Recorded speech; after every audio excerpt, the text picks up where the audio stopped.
Los órganos constitucionales autónomos surgieron en los años 90 y se les asignaron funciones de Estado importantes para el desarrollo nacional, alejándolos de los cambios de la alternancia política.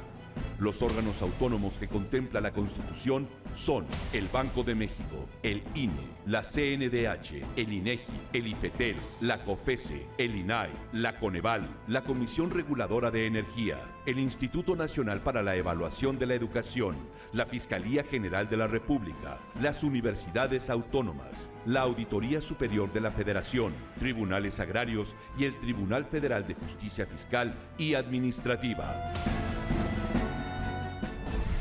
Y para hablar de organismos constitucionales autónomos, nos acompañan el doctor Roald Contreras. Él es director de la Facultad de Derecho de la Universidad Nacional Autónoma de México, investigador del Sistema Nacional de Investigadores y también notario público. También el maestro Miguel González Compeán, abogado de la Mesa de Energía del Tratado de Libre Comercio, presidente del Instituto de Capacitación Política del PRI, director general de Asuntos Internacionales del CISEN. Esta noche aquí, en Juzgue Usted.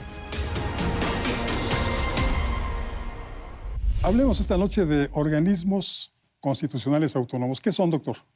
Son unas modalidades que se han venido creando a lo largo del tiempo para atender algunos problemas específicos que tiene el servicio público, que por la conveniencia de tratarlos de una manera técnica y específica se han venido creando y dándole demasiadas facultades y algunas particularidades, y han venido creciendo de manera muy importante en los últimos tiempos. Órganos constitucionales autónomos.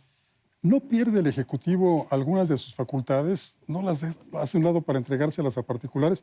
Es como si hiciera un outsourcing y se los entregara a entes del sector privado, facultades que debería tener el Ejecutivo. Pues para efectos prácticos ese es el propósito. Exactamente, que las decisiones técnicas que tomen ciertos organismos autónomos de Estado tengan, digamos, una especie de pureza y que no estén influenciados o constreñidos por decisiones políticas. En algunos casos se entiende, hay organismos que naturalmente deben ser autónomos. La Comisión Nacional de Derechos Humanos, evidentemente, siempre se enfrenta al poder. La Comisión, el Instituto Nacional Electoral, pues debe ser una institución también para crear el poder, pues debe salirse del poder, eso ha quedado claro. Sin embargo, hay otros que no está tan claro que deban ser autónomos. Por ejemplo, el Instituto Nacional de Evaluación Educativa, pues parece raro que tengamos que sacarlo del ámbito de la Secretaría de Educación o del ámbito del Ejecutivo para que pueda evaluar correctamente a los maestros. O, por ejemplo, la Comisión Reguladora de Telecomunicaciones da la impresión no solo de que no es autónoma, o por lo menos es autónoma del poder, pero no es autónoma de los intereses. Así que el debate sí es importante, porque no solamente estamos hablando, digamos, de organismos técnica y puramente ajenos a la política, sino es posible que estemos en el peor de los mundos, es decir, unos organismos que estando fuera del poder, ellos solos actúan en relación y en acuerdo con los intereses que pretenden regular. Las elecciones las controlaba el Estado, las organizaba y las calificaba también. Pero vino la desconfianza de la ciudadanía y entonces se crea en aquel momento el IFE como un órgano autónomo, constitucional autónomo. Ciudadano. Ciudadanizado en un principio, ahora ha perdido creo que esa característica. ¿La desconfianza ciudadana tiene que ver con la creación de estos organismos? Más que la desconfianza, ha sido, como bien lo preguntabas tú, un ejercicio para decantar el poder del presidente de la República, del Poder Ejecutivo. La presión llevó a crear al Instituto Federal Electoral como un organismo constitucional autónomo que le dejara no al gobierno, sino a la ciudadanía, a los partidos, el tema de hacer las elecciones. Sin embargo, doctor González Compeán, pero la percepción ciudadana es que la autonomía política no se da, de que sí reciben línea, de que hay una presión constante sobre algunos de los consejeros para que emitan fallos que favorezcan al poder. Yo he sido representante de partido ante el INE. Sí, o sea. La verdad es que el INE es un instituto o una institución que ha ganado y que conserva en un grado muy alto su autonomía y que los consejeros actuales han dado muestras de ello. Incluso yo te diría que hay muestras de que el INE en el fondo es de las instituciones más creíbles. A lo mejor no a todos nos gusta lo que hace, pero eso está instalado en otro lado. Doctor Contreras, hay otro organismo constitucional autónomo que en ocasiones parecía no tiene razón de ser, el de acceso a la información. Y le digo no tiene razón de ser en ocasiones porque vemos que muchos asuntos que son candentes ante la opinión pública son reservados por el Ejecutivo, ya sea por 5, 10, 15 o hasta 20 años. ¿A qué obedece esto? Fíjate que el INAI yo creo que es uno de los organismos que más van a justificar su existencia a lo largo del tiempo. Lo que pasa es que hay una gran resistencia. En el gobierno se siente todavía en algunos lados como un acto de molestia que un ciudadano pregunte.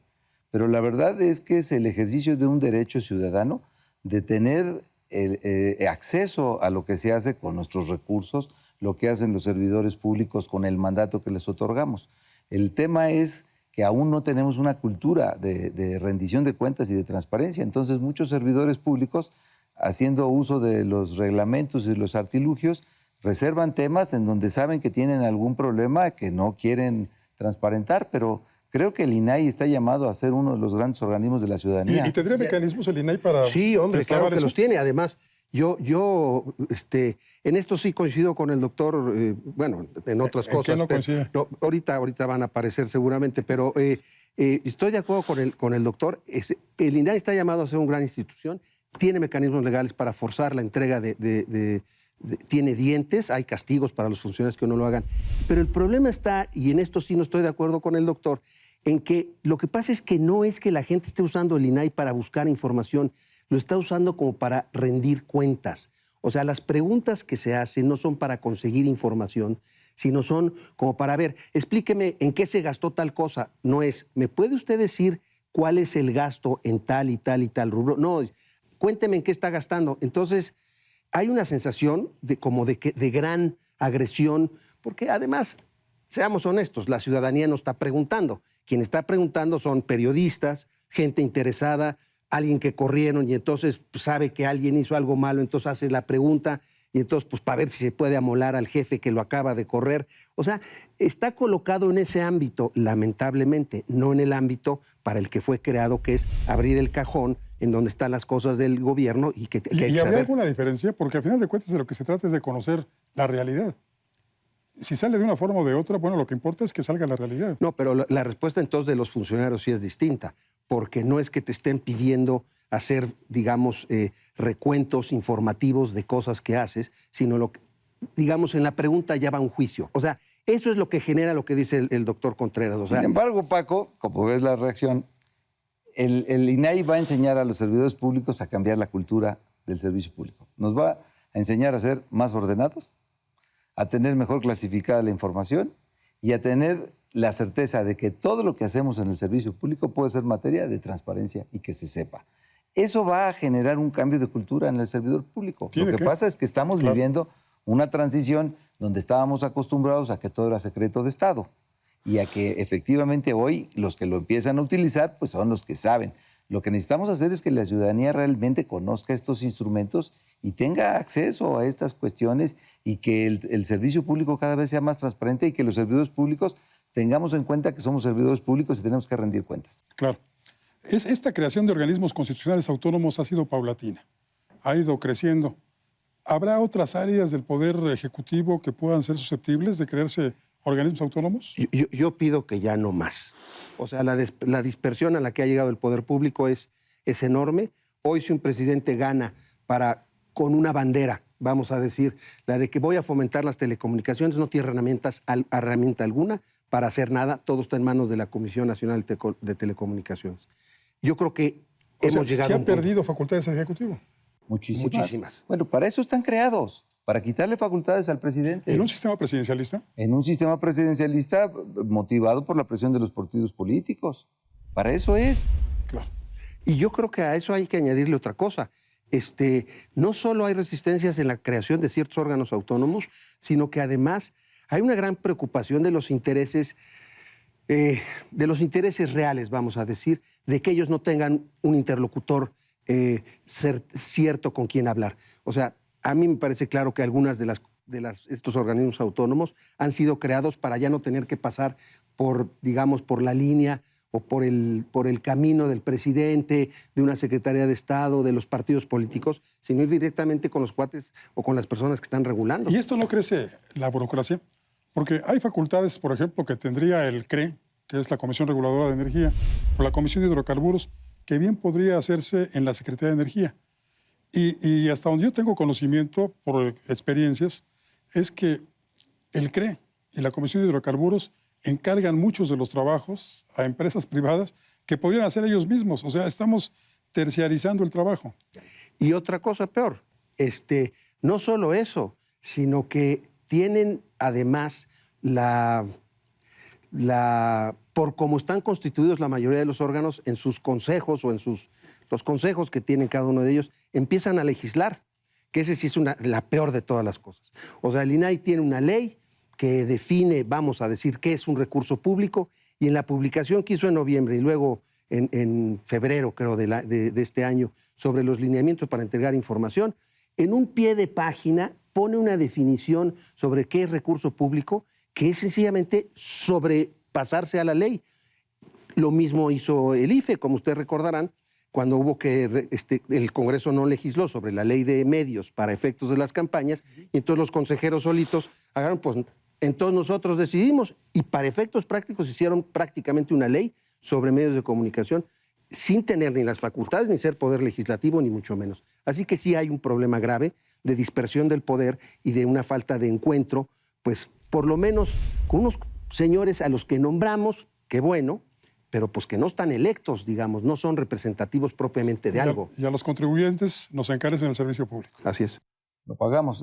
Realmente la academia recomienda que maduren. O sea, si nosotros nos pusiéramos a estudiar estos órganos constitucionales desde el punto de vista académico, todavía el artículo 49 de la Constitución sigue diciendo que el poder se divide en ejecutivo, legislativo y judicial, y sí, no caben los órganos. Sí, sí, sí. Todavía la Constitución no establece cuáles van a ser las relaciones entre los órganos y las dependencias. En teoría es mucho más difícil ser titular de un órgano que secretario de Estado, que el presidente lo nombra y lo quita.